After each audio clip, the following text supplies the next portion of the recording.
قد افلح من زکاہا، کامیاب وہی ہے جس نے پیوریفیکیشن کیا ہے۔ تو ہمیں کامیابی اگر چاہیے تو ہمیں تزکیہ بھی کرنا پڑے گا، اور تزکیہ چونکہ بغیر مجاہدے کے نہیں ہو سکتا، لہذا کامیابی کے لیے مجاہدہ ضروری ہے۔ اسی لیے اللہ فرماتا ہے کہ جاہدوا فی اللہ حق جہادہ، اللہ کی راہ میں پوری طرح سے جہاد کرو، پوری طرح سے مجاہدہ کرو۔ تو گویا جب تک کہ ہم مجاہدے کا، جہاد کا حق ادا نہیں کریں گے، یاد رکھیے سب سے پہلے میں یہاں ایک کنفیوژن بھی دور کر دوں کہ یہ دو لفظ ہیں جہاد اور مجاہدہ، دونوں کا معنی ایک ہے۔ عربی زبان میں باب مفاعلہ ہے، باب مفاعلہ ہے جس کے دو مصدر آتے ہیں جو ہے فعال اور مفاعلہ۔ فعل یفعل کے دو مصدر آتے ہیں، جیسے کہ جاہدہ یجاہدو جہادن و مجاہدتن، عامل یعاملو معاملتن، یا اسی طرح جتنا بھی فعال بھی آتا ہے اور مفاعلہ بھی آتا ہے۔ تو جہاد اور مجاہدے کا عربی ڈکشنری میں ایک معنی ہے، وہ کیا ہے اس کو میں آپ کو بتا دیتا ہوں، وہ ہے استفراغ الوسع فی مدافعۃ العدو۔ غور سے سنیے گا، میں بہت خاص باتیں بتا کے اپنی بات ختم کروں گا۔ یہ عربی زبان میں بلکہ 1400 برس کی امت کی تاریخ میں اسلامی جو ٹرمینالوجی ہے اس کو ڈیفائن کرنے والی جو سب سے امپورٹنٹ کتاب ہے، جو سب سے امپورٹنٹ ورک ہے، وہ ہے مفردات للامام الراغب الاصفہانی۔ امام راغب اصفہانی کی کتاب مفردات ہے، جس میں قرآن کی تمام ٹرمینالوجی کو ڈیفائن کیا گیا ہے، قرآن کی تمام مصطلحات کی تعریف بیان کی گئی ہے۔ چونکہ جہاد اور مجاہدہ دونوں قرآن کے ٹرم ہیں تو اس کو بھی انہوں نے ڈیفائن کیا ہے۔ اس کے بارے میں لکھتے ہیں کہ الجہاد والمجاہدۃ استفراغ الوسع فی مدافعۃ العدو، دشمن کو دور کرنے کے لیے اپنی تمام تر کوشش کو بروئے کار لانا، یہ جہاد اور مجاہدہ ہے۔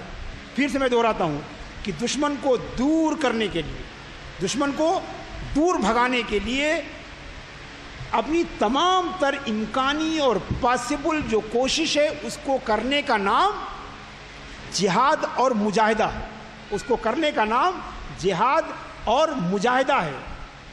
تو جہاد اور مجاہدہ کا مطلب یہ ہوا کہ دشمن کو اپنے سے دور کرنے والی چیزیں۔ اور اس کے بعد امام راغب اصفہانی فرماتے ہیں کہ والعدو ثلاثہ، یہ دشمن جن کو جہاد اور مجاہدے کے ذریعے ہم دور کرتے ہیں یہ تین ہیں۔ انہوں نے جو ترتیب دی ہے وہ ترتیب ہے النفس، پہلا دشمن کون ہے؟ نفس۔ دوسرا دشمن کون ہے؟ شیطان۔ اور تیسرا دشمن جو ہے وہ دشمن ظاہر ہے، جسے ہم سب جانتے ہیں۔ تو گویا علماء اسلام کی نگاہ میں جو ہمارا سب سے بڑا دشمن ہے اور جس سے سب سے پہلے جہاد کی ضرورت ہے وہ خود ہمارا نفس ہے، وہ خود ہمارا نفس ہے، اس کے بعد شیطان ہے۔ اب جب ان دو دشمنوں سے ہم نپٹ لیں تب تیسرے دشمن کا نمبر آتا ہے۔ اور یہی ہماری گڑبڑ ہے کہ جو ہم گھر میں بیٹھے ہوئے دشمنوں کو ہم چھوڑ کر ہم دور دراز کے دشمنوں کو ٹارگٹ کرنے کی کوشش کرتے ہیں اور نہ کامیابی نہیں ہوتے بلکہ ساری امت کے لیے ہم مصیبت کھڑی کر دیتے ہیں۔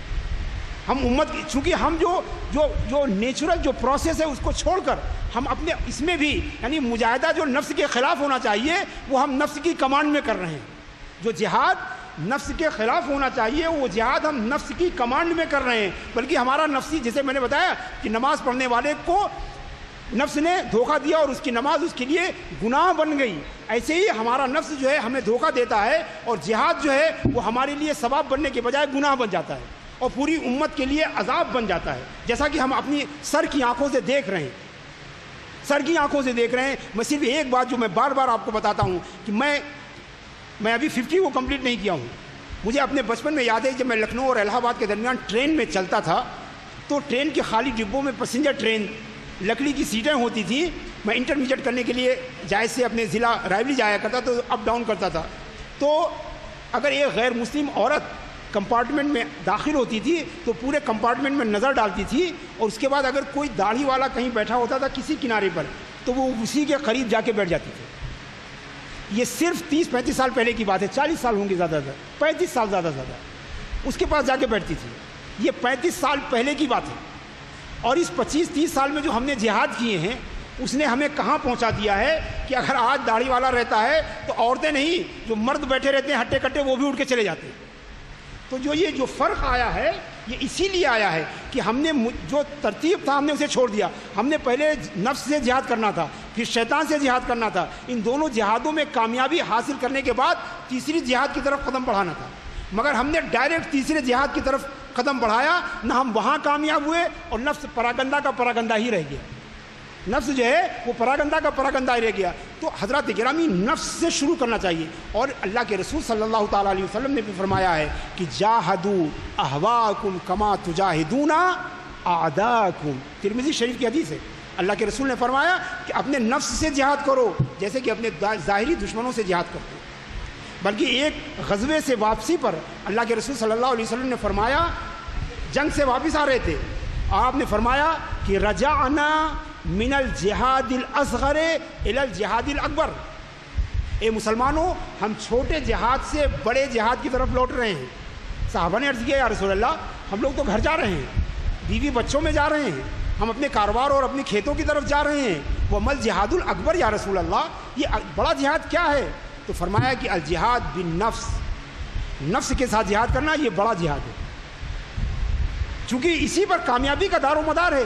دشمن کے ساتھ اور شیطان کے ساتھ جہاد بھی جبھی کامیاب ہوگا جب ہم نفس کے ساتھ کامیاب جہاد کر چکے ہیں، ورنہ یہ ہمارا نفس جو ہے نا، وہ آپ دیکھیں کہ آج کے مجاہدین اپنی ذاتی پرسنل لڑائیاں لڑ رہے ہیں، پرسنل لڑائیاں لڑ رہے ہیں، فلاں ملک جب تک سپورٹ کر رہے تھے تب تک وہ ان کے ساتھ تھے، جب انہوں نے سپورٹ بند کر دیا تو اب ان کے خلاف لڑ رہے ہیں۔ آپ اگر پوری تاریخ دیکھیں تو اس ساری جو جہاد چل رہے ہیں پوری دنیا میں یہ سب بالکل بہت ہی پرسنلائز ہو گئے ہیں۔ کیوں؟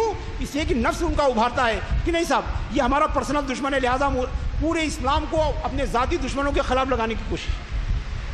تو عزیزان گرامی یہ اسی لیے کہ میں نے جو آپ سے کہا تھا کہ یہ جو جہاد ہو رہے ہیں یہ نفس کی کمانڈ میں ہو رہے ہیں، لہذا اس سے آپ کوئی فائدہ جو ہے آپ فائدے کی توقع نہیں کر سکتے۔ تو نفس سے جہاد کرنا یہ پہلی شروعات ہونی چاہیے تزکیہ نفس کو اٹین کرنے کے لیے، تزکیہ نفس کو جو ہے وہ پانے کے لیے۔ تو یاد رکھیے کہ نفس جو ہے اللہ کی راہ تک پہنچنے کے لیے سب سے بڑی جو رکاوٹ ہے وہ ہمارا نفس ہی ہے۔ اور اس کے بعد 4 رکاوٹیں بتاتے ہیں علماء کہ 4 چیزیں جو ہیں یہ نجات میں اور کامیابی میں 4 چیزیں رکاوٹ ہیں، جس میں سب سے پہلے ہمارا نفس ہے، دوسرا جو ہے وہ شیطان ہے، تیسرا جو ہے وہ مخلوق ہے، چوتھا جو ہے یہ دنیا ہے۔ نفس اور شیطان کو ہم جانتے ہیں کہ یہ رکاوٹ ہے، اور مخلوق اس لیے رکاوٹ ہے کہ ہم ہمیشہ دیکھتے رہتے ہیں کہ لوگ ہمارے بارے میں کیا کہتے ہیں، لوگ ہمارے بارے میں کیا سوچتے ہیں، لوگ ہمارے بارے میں کیا بتلاتے ہیں۔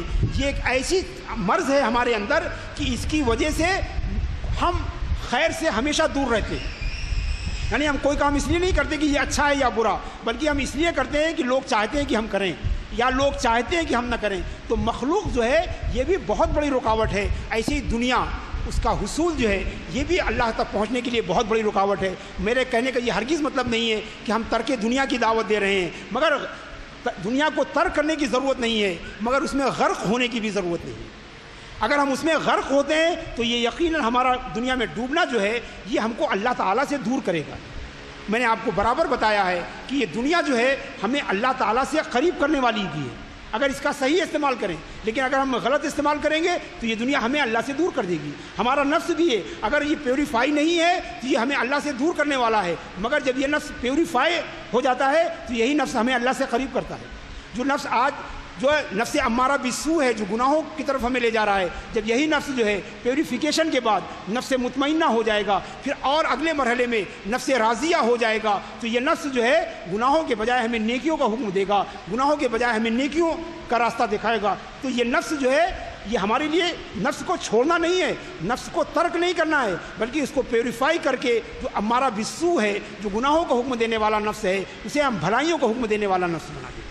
تو عزیزان گرامی، آپ پوچھیں گے کہ اس کی ابتدا کیسے ہوگی؟ تو ظاہر سی بات ہے، تزکیہ نفس کی ابتدا یہ ہے کہ ہم ظاہر اور باطن کو پیوریفائی کریں، کیونکہ ظاہر کو پیوریفیکیشن جو ہے یہ آسان ہے، باطن کا پیوریفیکیشن مشکل ہے، لہذا ہم ظاہر سے شروع کریں۔ تو جو ظاہر کے جو چیزیں پیوریفائی کرنے کے قابل ہیں وہ کیا کیا ہیں؟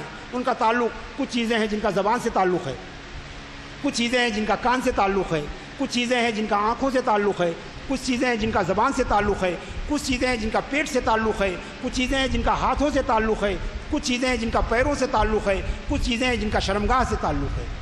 اسی لیے کہا گیا ہے کہ نفس کے جو ہرکاریں ہیں، نفس کے کارکن جو ہیں، نفس کے جو نمائندے ہیں وہ 7 ہیں، وہ 7 ہیں: اللسان زبان، عینان دونوں آنکھیں، اذنان یہ دونوں کان، اس کے بعد یدان دونوں ہاتھ، رجلان دونوں پیر، اور البط والفرج جو شرمگاہ اور پیٹ۔ یہ 7 چیزیں جو ہے یہ نفس کے جو کیا ہیں، یہ نفس کے کارکن ہیں، یہ نفس کے کارندے ہیں، انہی کے ذریعے نفس جو ہے ہمیں گناہ ہم سے کراتا ہے۔ لہذا یہ جو 7 جوارح کہلاتے ہیں، جوارح معصیت بھی ہیں اور جوارح طاعت بھی ہیں، انہی 7 چیزوں کے ذریعے انسان گناہ بھی کرتا ہے اور انہی کے ذریعے انسان ثواب کرتا ہے۔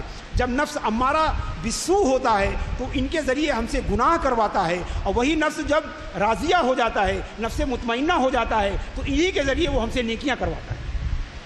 آپ دیکھیں کہ زبان کے جو گناہ ہیں، جھوٹ بولنا، چغلی کرنا، غیبت کرنا، یہ زبان نہیں کرتی، یہ نفس کراتا ہے۔ زبان تو صرف ایک مادے کا، ایک گوشت کا ایک ٹکڑا ہے، اصل میں نفس جو ہے وہ ہماری زبان سے یہ گناہ کراتا ہے، جھوٹ، غیبت، چغلی کراتا ہے، گالیاں بکواتا ہے۔ اسی طرح ہماری آنکھوں سے گناہ کراتا ہے، یعنی غیر شرعی چیزوں کو دیکھنا، محارم کی طرف نظر کرنا، کسی کو شہوت کی نگاہ سے دیکھنا، یا یہ کہ ایسی چیزوں میں آنکھوں کو صرف کرنا، گناہ کے اعمال دیکھنا، تو یہ اس کے نفس جو ہے آنکھوں کے ذریعے یہ گناہ کراتا ہے۔ کانوں کے ذریعے فحش گانے سننا، برائی کی بات سننا، غیبت سننا، چغلی کی باتیں سننا، یہ کان کے گناہ ہیں۔ ایسے ہی جو ہے کسی پر ظلم کرنا، کسی کا ناحق حصہ چھین لینا، یہ ہاتھ کے گناہ ہیں۔ برے راستے پر چلنا، بری محفلوں کی طرف بڑھنا، یہ پیر کے گناہ ہیں۔ اور حرام کھانا، ناجائز جو ہے کھانا، یہ پیٹ کا گناہ ہے۔ اور اسی طرح شرمگاہ کے گناہ ہیں۔ تو گویا یہ 7 جو ہیں یہ نفس کے ہرکاریں ہیں، نفس کے کارکن ہیں، نفس کے عاملان ہیں۔ چونکہ یہ ظاہری جو ہے معصیت ہے، اس کو ہم آسانی سے کنٹرول کر سکتے ہیں۔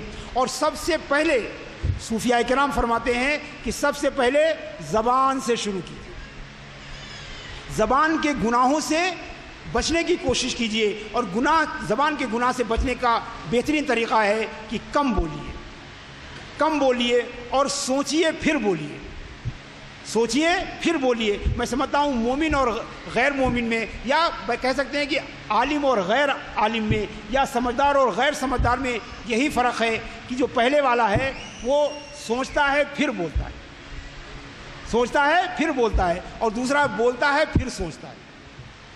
تو آپ بولنے کے بعد مت سوچیے، بلکہ سوچنے کے بعد بولیے۔ عالم اور جاہل میں فرق یہ ہے کہ عالم جو بولتا ہے وہ جانتا ہے، جو بولتا ہے وہ جانتا ہے، اور جاہل جو جانتا ہے وہ بولتا ہے۔ دونوں میں فرق سمجھتے ہیں؟ جو آپ بولیں اسے آپ جانیں، یہ مومن کی شان ہے کہ جو بولیں اسے جانیں کہ ہم کیا بول رہے ہیں، اچھا بول رہے ہیں کہ خراب بول رہے ہیں، یہ نفس کی خوشنودی کے لیے بول رہے ہیں یا اللہ کی رضامندی کے لیے بول رہے ہیں۔ تو جو بولیں وہ جانیں، جو جانیں وہ بولیں، یہ ضروری نہیں ہے۔ یہ تو جاہل کا کام ہے کہ جو بھی جانتا ہے وہ بولتا رہتا ہے، بلکہ آپ وہ بولیے جو آپ جانتے ہیں کہ یہ ثواب ملے گا۔ اور یاد رکھیے عزیزان گرامی، یہ زبان جو ہے یہ بہت بری ہے، یہ اپنی برائی میں جو ہے دل ہی کی طرح ہے۔ یہ دل اور زبان جو ہے اگر یہ 2 قابو میں اگر آ جائیں تو یہ سارے اعضاء جو ہے خود بخود قابو میں آ جاتے ہیں۔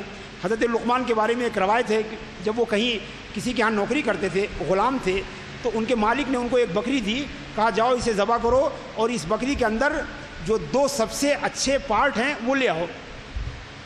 حضرت لقمان نے اس کو ذبح کیا اور بکری کی زبان اور اس کا دل نکال کر مالک کی خدمت میں پیش کر دیا کہ مالک یہ اس جانور میں 2 سب سے برے پارٹ ہیں، یہ میں آپ کی خدمت میں حاضر کیا۔ اس نے ایک دوسری بکری دی، کہا لے جاؤ اور اسے ذبح کرو، جو 2 سب سے اچھے پارٹ ہیں وہ لے آؤ۔ یہ گئے اور باہر انہوں نے ذبح کیا اور پھر زبان اور دل لے کر مالک کے خدمت میں پہنچ گئے، کہا یہ آپ کے حکم کی تعمیل ہے۔ تو مالک نے پوچھا کہ جب میں نے تم سے 2 برے پارٹ لانے کے لیے کہا تب بھی تم دل اور زبان لے کر آئے، جب میں نے تم سے 2 اچھے پارٹ لانے کے لیے کہا تب بھی تم دل اور زبان لے کر آئے، آخر اس میں مصلحت کیا ہے؟ تو حضرت لقمان نے کہا کہ مالک چاہے انسان ہو یا جانور. میں آپ کو بتانا یہ چاہتا ہوں کہ اللہ تعالیٰ نے بدن میں کہ ہر ذی روح کے بدن میں یہ 2 پارٹ ایسے بنائے ہیں کہ اگر یہ اچھے ہیں تو ان سے اچھا کچھ نہیں، اور اگر یہ برے ہیں تو ان سے برا کچھ نہیں. تو عزیزان گرامی، ہمیں چاہیے کہ سب سے پہلے ہم ظاہری گناہوں کو اپنے سے دور کرنے کی کوشش کریں، اس کے بعد باطنی گناہ کی طرف چلیں. باطنی گناہ میں جیسے ریا ہے، تکبر ہے اور اخلاص کی کمی ہے، تو یہ سب باطن کے گناہ ہیں. تو جیسے ظاہر کے گناہ ہوتے ہیں ویسے باطن کے گناہ ہوتے ہیں. اور تزکیے کا عمل یہ ہے کہ ہم مجاہدے کے ذریعے، کوششوں کے ذریعے سب سے پہلے اپنے ظاہری جو گناہ ہیں ان سے ہم اپنے کو دور کریں، اس کے بعد پھر باطنی گناہ کو ہم دور کریں. جب باطنی گناہ کو ہم دور کریں گے تب جا کے ہمارا تزکیہ نفس کا جو پروسیس ہے وہ پورا ہو جائے گا. بزرگوں نے جو ہے اس کے طریقے بھی بتائے ہیں کہ ان گناہوں سے کیسے بچا جائے، یہ جسم اور ظاہر اور باطن کے ان گناہوں سے جو ہے کیسے بچا جائے. تو عزیزان گرامی یاد رکھیے، انشاءاللہ تبارک و تعالیٰ کبھی موقع رہا تو میں اس کی بھی تفصیل آپ کو بتاؤں گا، مگر آج کے لیے اتنا ہی کافی ہے کہ یہ ظاہر اور باطن کے جو گناہ اللہ تعالیٰ فرماتا ہے کہ اپنے ظاہر اور باطن کو پاک کرو. کیا مطلب؟ ظاہر و باطن کو پاک کرنے کا مطلب یہی ہے کہ جو ظاہری اعضاء سے جو گناہ کرتے ہو ان سے باز آ جاؤ، اور جو دل کے جو گناہ ہیں ان سے باز آ جاؤ. تو عزیزان گرامی، یہ سب جو ہے یہ ذریعہ ہے تزکیہ نفس کے حصول کا. یہ سب وسائل ہیں مجاہدہ کی تکمیل کی، اور مجاہدہ جو ہے وہ ذریعہ ہے تزکیہ نفس کا. اور تزکیہ نفس جو ہے وہ واحد ذریعہ ہے صلاح اور فلاح کا، کامیابی اور کامرانی کا. لہٰذا یہ بےحد ضروری ہے. رمضان سے اس موضوع کا تعلق یہ ہے کہ رمضان میں یہ ہمارے دل جو ہیں وہ بڑے نرم رہتے ہیں، ہمارے دلوں میں رقت رہتی ہے. لہٰذا ہم اپنے دلوں کے ان داغوں کو ہم آسانی سے دھل سکتے ہیں. رمضان میں ہم پر اللہ اور رسول کی محبت کا غلبہ رہتا ہے، اور آپ جانتے ہیں کہ اللہ کی محبت بھی جو ہے یہ دل کو پیوریفائی کرنے میں جو ہے بہت ہی طاقتور اور مؤثر ذریعہ ہے. بلکہ ہندوستان میں جو سب سے بڑا سلسلہ تصوف ہے، سلسلہ چشتیہ جو ہے، ان کے بزرگوں نے تو یہ محبت الہی کو تزکیہ نفس کا ذریعہ بنایا. حضرت نظام الدین محبوب الہی رحمۃ اللہ تعالیٰ علیہ فوائد الفواد میں فرماتے ہیں کہ ہم محبت الہی کے ذریعے اپنے دل کو پاک کرتے ہیں.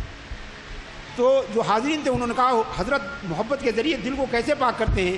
تو آپ نے فرمایا کہ محبت جو ہے یہ آگ ہے. اللہ کی محبت جو ہے، محبت الہی ایک آگ کی مانند ہے، آگ کی مانند ہے. اور ہمارا دل جو ہے یہ گناہوں کے ایک جنگل کی مانند ہے. ہمارا دل جو ہے گناہوں کا ایک جنگل ہے، اور اللہ کی محبت جو ہے یہ آگ ہے. اور تم نہیں دیکھتے ہو کہ جب ایک آدھ پیڑ کاٹنا ہوتے ہیں، ایک آدھ پیڑ ہٹانا ہوتا ہے تو لوگ کلہاڑی اور سے کام لیتے ہیں، مگر پورا جنگل صاف کرنا ہوتا ہے تو آرے اور کلہاڑی سے کام نہیں لیا جاتا، بلکہ جنگل میں آگ لگا دی جاتی ہے. جنگل میں آگ لگا دی جاتی ہے. جہاں ہزاروں اور لاکھوں پیڑ کاٹنا رہتا ہے تو وہاں کلہاڑی اور آرے سے کام نہیں چلتا، بلکہ آگ لگا دی جاتی ہے، اور دیکھتے ہی دیکھتے پورا جنگل جو ہے وہ جل کے خاک ہو جاتا ہے. حضرت محبوب الہی فرماتے ہیں کہ ہمارا دل بھی گناہوں کا ایک جنگل ہے.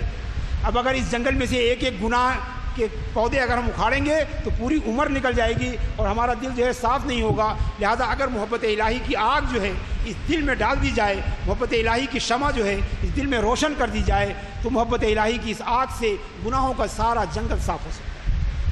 اللہ تبارک و تعالیٰ رمضان کی اس مبارک اور مقدس موقع میں ہم سب کو تزکیہ نفس کی توفیق عطا فرما، اور ہم سب کو اپنے تزکیہ نفس میں کامیابی عطا فرما. یاد رکھیے کہ یہ کوئی مستحب، مسنون یا کوئی ریکمنڈڈ عمل نہیں ہے، بلکہ تزکیہ نفس سارے فرائض سے بڑا فرض ہے، سارے واجبات سے بڑا واجب ہے. اس لیے کہ ہمارے رب نے فرمایا ہے کہ اسی تزکیہ نفس پر ہی ہماری کامیابی کا دار و مدار ہے. اللہم ربنا تقبل منا انکا انت السمیع العلیم وتب علینا انکا انت التواب الرحیم. وصلی اللہ تعالی علی خیر خلقہ محمد وآلہ واصحابہ اجمعین. اللہ